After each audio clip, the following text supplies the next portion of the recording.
And before we get anything started, I'm back in my room. This is my setup for now.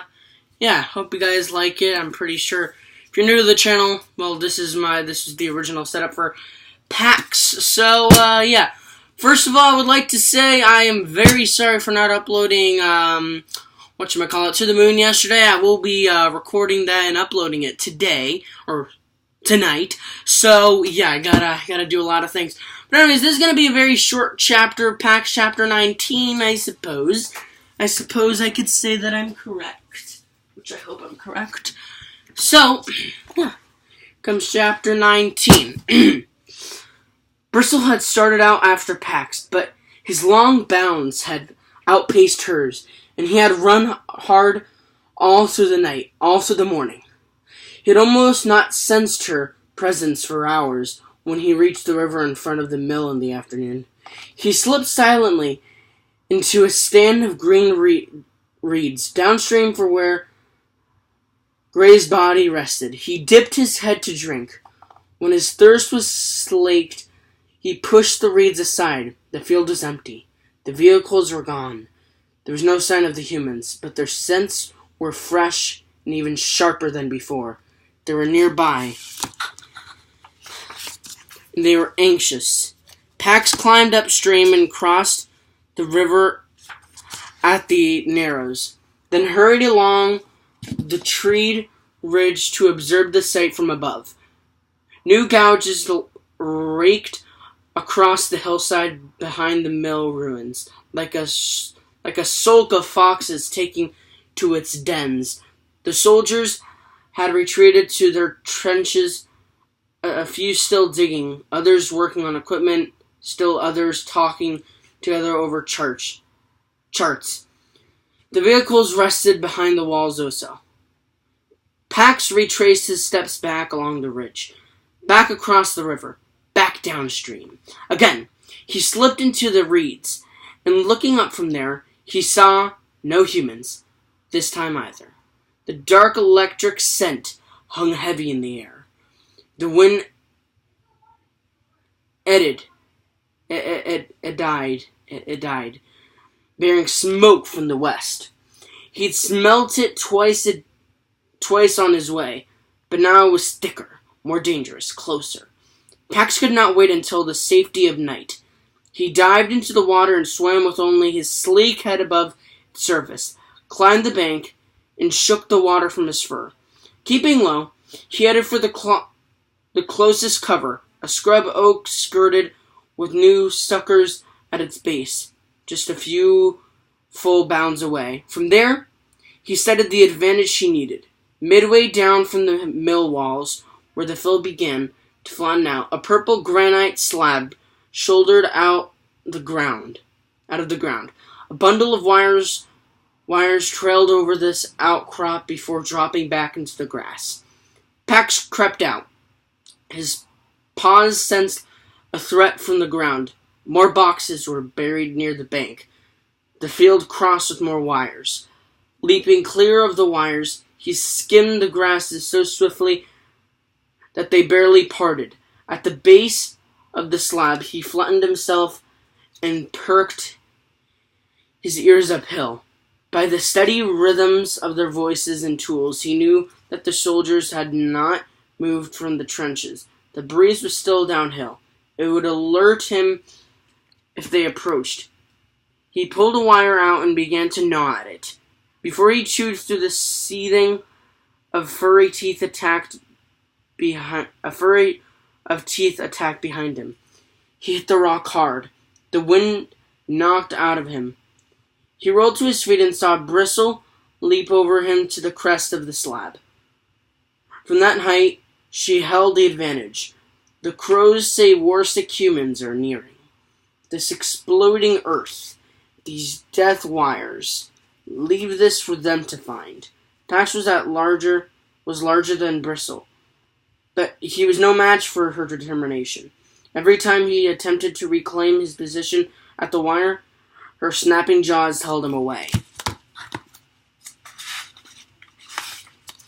He circled the outcrop, climbing closer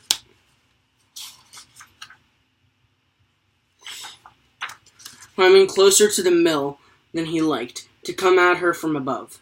But before he could pounce, a movement down at the river caught his eye. Bristle noted his alarm, but kept her gaze locked on Pax. The humans have arrived. Pax sensed an eager thrill below the question. No. Another fox, I think. Bristle refused to be distracted. No fox from our valley would venture past the territory boundary. Pax rose on his haunches for a clearer view. He saw it again. A narrow copper wedge, tipped with white, that rose and disappeared. Running beside the riverbank, along exactly the path he had taken earlier. The same path Bristle must have tracked to find him.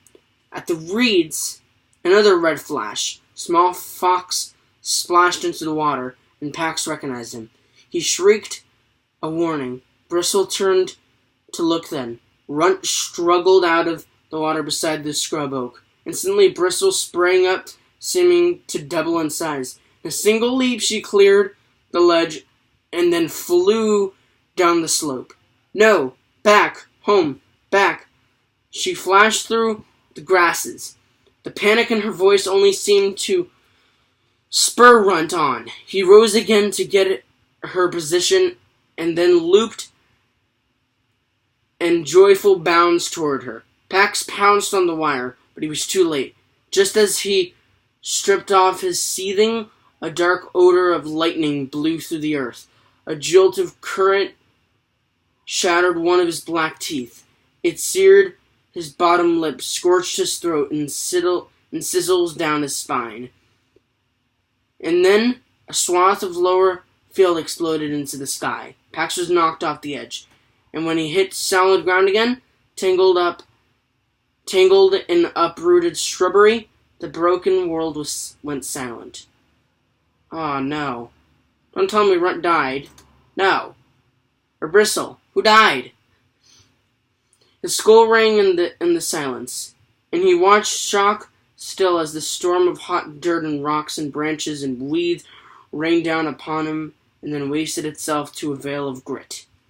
He staggered his feet and sucked the burned air into his flattened lungs until his head cleared.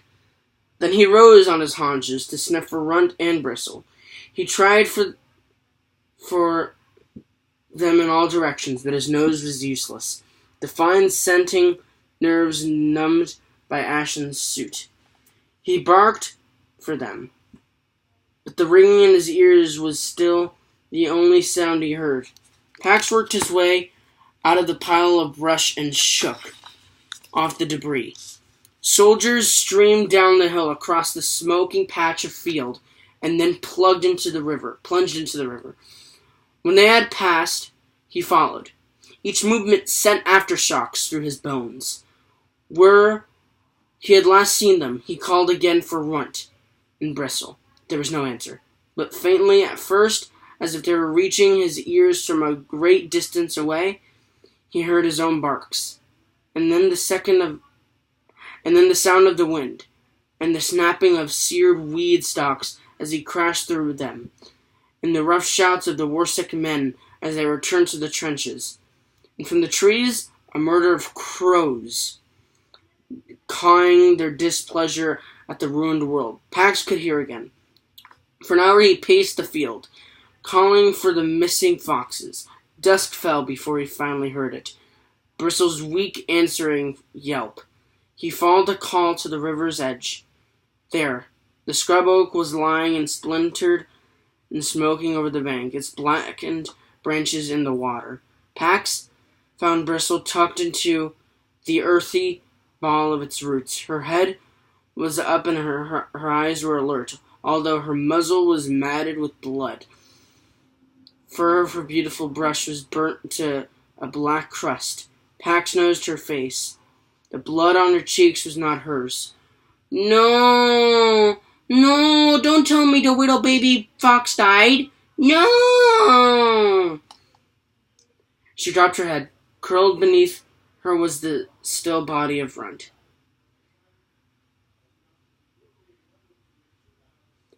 Pax dipped his head to the little fox's chest. It rose and fell in ragged hitches, and Pax was relieved. But then Bristle shifted, and he saw where Runt's hind leg should have been, where the neat black furred leg and the quick white paw should have been. There was only a shredded mess on the blood-soaked leaves. So, is he dead or did he lose a leg? I want to know, but that is the end of the 19th chapter. I know. It was short. Like I told you, it was like probably the shortest chapter ever. Probably not. But, you'll probably never know, and I'll probably never know. Because I don't remember how many freaking pages are in each chapter once I've read them. But anywho, I hope you guys enjoyed this episode of Pax. If you guys do want to see more, remember to leave a like and subscribe. But until then, my name is Sean Alexander Garzon, and I will see you guys in the next episode. Bye-bye!